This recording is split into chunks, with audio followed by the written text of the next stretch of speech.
The blues has a rich history, and like jazz, the 1920s were an important time in its development. And when most people think of blues from this time, one name stands above all, a person with enough talent and personality for many others combined. Bessie Smith, the Empress of the Blues.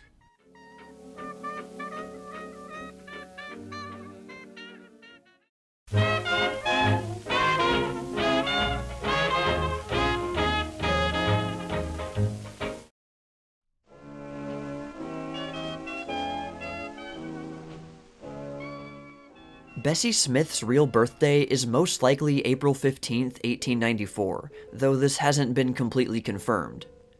Not much is known about her childhood, but what we do know paints a pretty bleak picture. She lived in a small cabin. Her father died not long after she was born, and her mother died less than 10 years later. Her oldest sister became the head of the household, and she and another older sister became unwed mothers while still young. Viola, Bessie's oldest sibling, had become, or was always, mean and bitter. It's at least a bit understandable when you think about her situation, though. Her parents died early, leaving her to take care of her 6 siblings. Then she got pregnant by a man who then ran away, leaving her with yet another mouth to feed, and never enough money to have anything remotely close to a comfortable life. And for Bessie, it wasn't just her family's situation that was miserable, but also the way she was treated. For example, when Bessie misbehaved, Viola would lock her in an outhouse overnight as punishment, and she was also often bullied at school. But Bessie found an outlet for her childish energy when she started doing street performing outside of a saloon at a young age. There, she would sing and dance while her brother Andrew played guitar. Her brother Clarence ended up secretly running away to a traveling acting troupe, and when he eventually returned home, he recruited Bessie, though she mostly danced. It was here that she met Ma Rainey, a pioneering blues singer. By this time, Bessie could already sing well, but there was still a lot she could learn from Rainey. Bessie went around with some other touring companies as well, and was even fired from one because her skin was too dark. This was a common problem in the black community back then, when lighter-skinned black people were given certain privileges over those with darker skin. For the time being, Bessie remained a small player in show business. While she didn't get a real big break on the stage as far as is known, by the early 1920s, her touring across the South and in many cabarets in East Coast cities had built up quite a sizable following for her. But like much of her early life, little is known about her in these years. Instead, Bessie's big break came in the form of a recording deal. She had previously auditioned for a black-owned label called Black Swan Records, but she was rejected because they didn't like her style. There is also some evidence that she may have recorded before 1923, but it seems that none of those takes were accepted and they weren't put onto commercial records. This was the time when blues music was first recognized as profitable. Mamie Smith had found success with her recording of Crazy Blues in 1920. This is considered the first blues record to become a hit. But blues songs weren't really what Mamie Smith normally sang, and in some ways, it might be compared with a novelty or an experimental record. Bessie, on the other hand, had a well-honed blues singing style that was all her own, and she had the kind of voice that could really express emotion. Bessie made a recording deal with Clarence Williams for Columbia Records. But Williams was notorious for financially gypping new recording artists. When Bessie's boyfriend, Jack Gee, found out that he was pocketing some of Bessie's money, he and Bessie confronted Williams at his office, where he was allegedly wailed on by a very imposing Bessie. The couple then went to Frank Walker of Columbia Records to sign with the label directly, and received a 1-year exclusive recording contract. The catch was that Walker did not include a royalty clause, but Bessie and Jack hadn't really understood what that meant at the time. As far as we know, the first Bessie Smith recording to be issued was Downhearted Blues, with the flip side of Gulf Coast Blues. Downhearted Blues had already been recorded successfully, so Bessie's version was not expected to be a hit. Instead, Gulf Coast Blues was anticipated to be the more successful side. But to everyone's surprise, it was Downhearted Blues that became more popular, due mostly to Bessie's unique delivery. And with that, Bessie Smith was on her way to fame. At this time, Bessie and Jack Gee got married. It was also at this time that Bessie met Fletcher Henderson, who was less unscrupulous and arguably a more skilled musician than Clarence Williams. Bessie's first contract with Columbia earned her at least $1,500. With the success of her first issued recordings, Bessie went on tour, now being able to claim the status of successful recording artist. During this tour, she was also broadcast over the radio due to the popularity of one of her previous performances. Her style was far more popular in the South, where blues music was already ingrained in the culture, while many Northerners dismissed it as being backwoods music. Chicago was more suited to Bessie's music than New York, where music tended to have fast tempos. Bessie's blues songs were usually very slow and dragging, the words drawn out for a long time. Bessie's personality, as well as much of her life story, has been mythologized over the years, so let's take a moment to look at that. Many people familiar with Bessie know that she had the fiery temper of a diva, swore like a sailor, was willing to physically fight people if she felt like it, and drank a lot of moonshine. But she could also give generously, especially when it came to fellow performers that she liked, paying hospital bills, giving lavish gifts, and bailing people out of jail. However, she could also be very cold. Once when a prop boy in her traveling troupe was being a little flirty with one of the chorus girls, Bessie refused to pay him a week's salary and left him behind with no money. Bessie's niece, Ruby Walker, summarized her aunt's personality. She could cuss you out 1 minute and give you a big hug a few minutes later. Despite her generous nature, paradoxically, she could also be a bit stingy about certain things. One quirky detail about her is that she wore a carpenter's belt underneath her clothes, carrying a few $1,000s in it just in case she ever needed quick cash. Louis Armstrong later recalled Bessie's money belt. You ask for change for $1,000, she'd raise up her dress and snap one of those bad chickens like a carpenter carries his nails. Bessie was always a crude, folksy sort of person. While she did sometimes wear luxurious and expensive fur coats and jewelry, she did not want to hang out with pretentious rich people, white or black, and she preferred the company of more or less average people. She also had a jealous streak. One of her policies was that she wouldn't share a stage with another blues singer because she didn't want to run the risk of being upstaged, even though she would have been hard-pressed to find anyone who could have actually stood a chance against her. She did make an exception for fellow singer Clara Smith, no relation, though maybe that was because Clara's style was less bluesy, and she might be considered closer to a pop singer.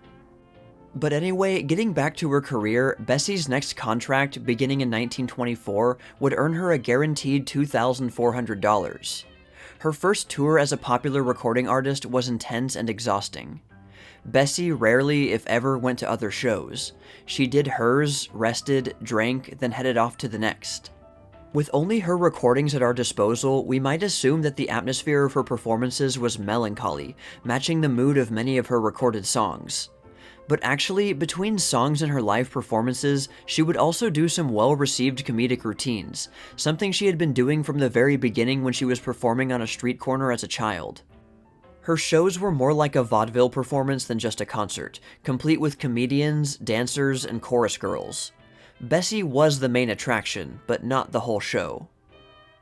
Bessie was more popular in the South, and also surprisingly popular with white audiences, despite the fact that she didn't really water down her blackness for mainstream consumption. She often went on stage in fur coats and pearls, one of the only luxuries she allowed herself. Such an ostentatious display by a black person at that time could have run the risk of raising the ire of a white audience in the South. While Bessie mostly sang songs with lyrics and music that were written by others, she actually did write some lyrics herself, though never the music. However, like pretty much everyone writing blues songs then, she borrowed lines from other sources that are not always clear, so it's difficult to tell how much of the lyrics are her own original writing. When Bessie finally returned to her hometown, Chattanooga, in 1925, she was cheered by her fellow Chattanoogans. Well, that is, except for one person. After a drunken party one night in that city, she was stabbed in the stomach by a man at 4 in the morning.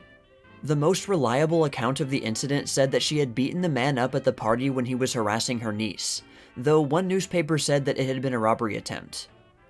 After being stabbed, Bessie chased the man for 3 blocks, the knife still sticking in her. But the pain was eventually too much for her, and she collapsed. She was taken to a hospital but was so insistent on not missing her next show that the hospital allowed her to leave after only a few hours. In 1926, Bessie would adopt a 6-year-old boy nicknamed Snooks. He was the son of one of the chorus girls. The father had run away, and the young woman had 2 other children to care for.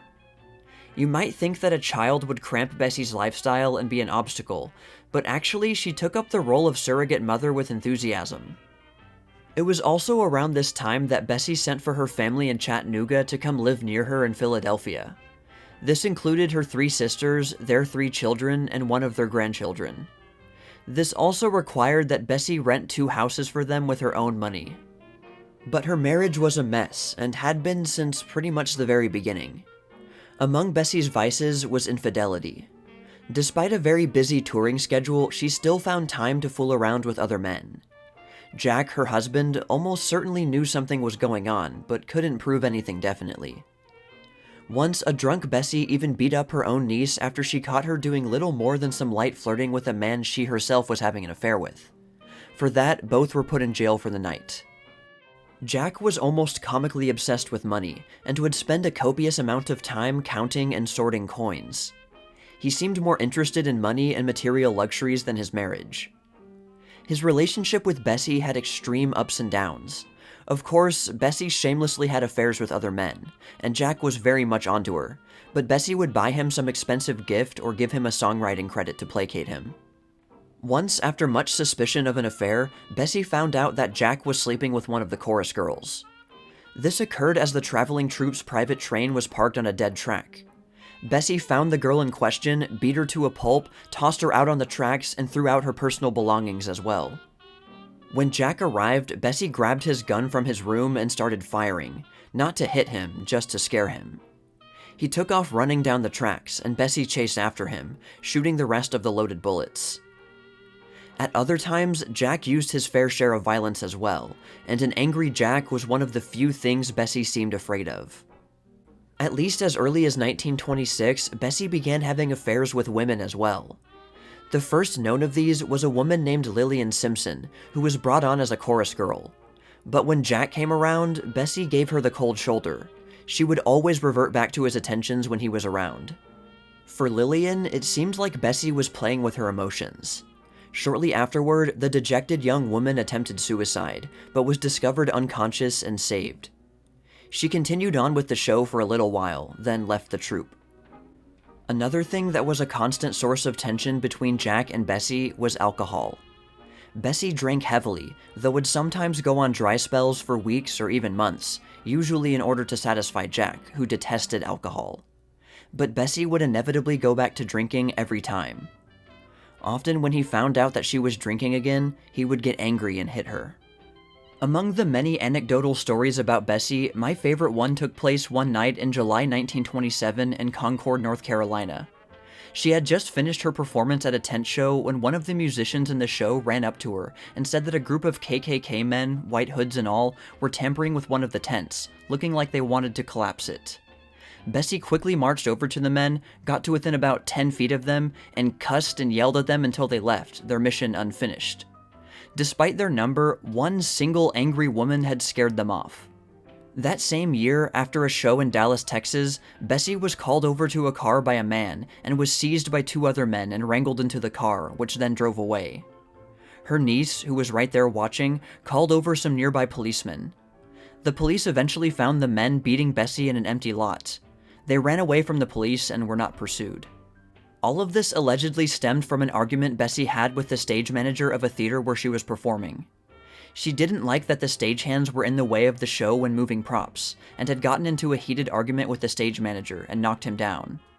It was thought that he had then sent the men to teach Bessie a lesson. In the following couple of years, Bessie's marriage continued to break apart. Both cheated on each other, both beat each other mercilessly at times, but neither could completely break it off. It had continued like that for nearly 6 years. But Jack finally ended things for good in April 1929 amidst his affair with another woman in show business, Gertrude Saunders.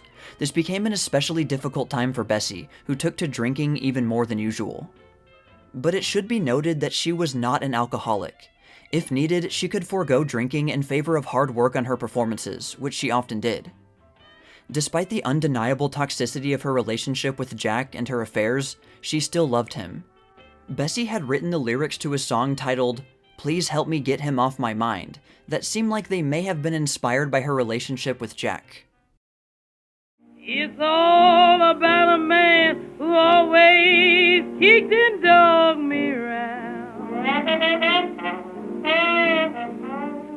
And when I tried to kill him, that's when my love for him come down. Shortly after Jack left her, Bessie would have a confrontation with Gertrude and savagely beat her up in a jealous rage. 1929 was a year full of milestones for Bessie. First, she appeared in her first and only Broadway show. It was a complete disaster, though through no fault of her own. She had been brought onto the show last minute in an attempt to save it from failure, and was the only big or even moderately known name attached to the show. And in the end, it flopped. But shortly afterward, Bessie would appear in her first and only movie, a short called St. Louis Blues, where she reprised her performance of the famous blues song that she had recorded 4 years earlier. This is the only known video footage of her to exist. But despite these milestones, Bessie's career was well on its way down. The popularity of her style of music, now known as classic blues, had fallen off, replaced by other new novelties such as country music. Then there was also the new type of blues singers, usually black men with guitars. And the growing popularity of urban jazz didn't help either. In September 1929, her recording of Nobody Knows You When You're Down and Out was released, and it was one of her best songs. Its somber theme also unintentionally anticipated the atmosphere of the Great Depression, which was right around the corner. It's a fantastic recording, and a fitting way for Bessie to close out the 1920s. She had experienced many obstacles by this point, and her career had taken a hit, but she wasn't at rock bottom. There's more to her story in the next decade, and here is a brief summary of her later years. Jack Gee continued to try and make Bessie's life miserable. He contacted authorities about her unofficially adopted son, Jack Jr., and he was taken away on grounds of suspected child cruelty, charges which were almost definitely false. He also lured Bessie's niece, Ruby, away to Gertrude Saunders' show and robbed Bessie of another companion. But Bessie also found herself another man, Richard Morgan, who sold bootleg liquor. He was less volatile, less selfish, and more mild-mannered than Jack. And here's a fun fact, his nephew was a young musician named Lionel Hampton. The problem was that Richard also had a common-law wife. Bessie got by fairly well in the early 1930s, all things considered. Her recording career with Columbia ended in 1931, and she wouldn't record again for more than 2 years. Of course, her pay had decreased drastically, and she still largely supported her sisters and their families, though apparently they squandered the money Bessie gave them on booze. But Bessie wasn't nearly as negatively affected by the Great Depression as many others were. It wasn't until 1934 that Bessie felt like her career was really on its way out. Her style was certainly not popular anymore, not even really in the South, which had been a kind of lifeline for her career a few years earlier. Swing was about to break through as the new thing, and to her credit, Bessie did try to evolve her style, mostly only singing her old blues songs when her diehard fans wanted them. But she was 40 years old, and throughout the decades, at this time in musicians' lives, it always becomes very difficult as they try to reignite their earlier spark and stay relevant. But Bessie was able to rebound in 1936, getting a good gig at Connie's Inn as a replacement act for a young Billie Holiday. This got people interested in her again, and she got more spotlight than she had had in years. In 1937, there were tentative plans for Bessie to record for the first time in 4 years, and even for her to be in a Hollywood movie. But none of that would actually happen. In September, she agreed to go on a tour of the South. On September 26th, at about 1 in the morning, she was riding passenger in Richard's car on the way to the next leg of her tour. He had wanted to stop off and rest for the night because he was tired, but Bessie wanted to go further ahead before stopping, and they got into a rare and tense argument. In the dark of the night near Clarksdale, Mississippi, he couldn't tell how fast a truck ahead of him was going. Unbeknownst to him, the truck had just started moving after having stopped on the side of the road. Going probably about 50 miles an hour, Richard couldn't slow the car in time, veering to the left at the last second and smashing into the back of the truck, flipping his car onto its side. Bessie took much of the impact and was thrown from the car into the middle of the road, her right side seriously damaged and her arm nearly severed. A car behind them stopped to help, one of the two men being a surgeon. The other man rushed off to call for an ambulance. As the surgeon was preparing to get Bessie into his car to drive her to a hospital himself, another car came barreling down the highway and crashed into the back of his car. He was uninjured, and the two people in the other car had relatively minor injuries, but Bessie was in critical condition. Eventually, 2 ambulances arrived. The man with the surgeon had called a colored ambulance, and the truck driver, instead of offering immediate assistance, had driven away and called a white ambulance since he hadn't bothered to find out the race of the victim. Bessie was rushed off to a black hospital. Her arm was amputated, but she never came out of shock from the accident and died at 11:45 a.m. It was a tragic end for such a dynamic personality as Bessie Smith. I hate to see the evening sun go down. Bessie is now known as the Empress of the Blues and is given proper recognition for her influence in music. Her singing style was iconic and influential in the long term. In fact, in 1970, the blues singer and Bessie Smith fan Janis Joplin even contributed to buying a new headstone for Bessie, who had been buried in an unmarked grave for more than 30 years. It was a bit of deference from the newer generation of blues artists to an earlier one. Finding information about Bessie had been extremely difficult for a long time, just as it had been, and still is, difficult to find information on many other old black blues musicians. But Chris Albertson's 1972 biography of her incorporated a lot of previously unknown stories about her given by her niece, Ruby Walker, so they are anecdotal, but there's not much else to work with. Though I can't really think of much of a reason why Ruby would make up such stories about Bessie, since there wasn't much to gain from it. And the stories show the good side and bad side of Bessie, so it seems pretty fair and reliable to me. I just thought I'd mention that note on my main source before ending the video.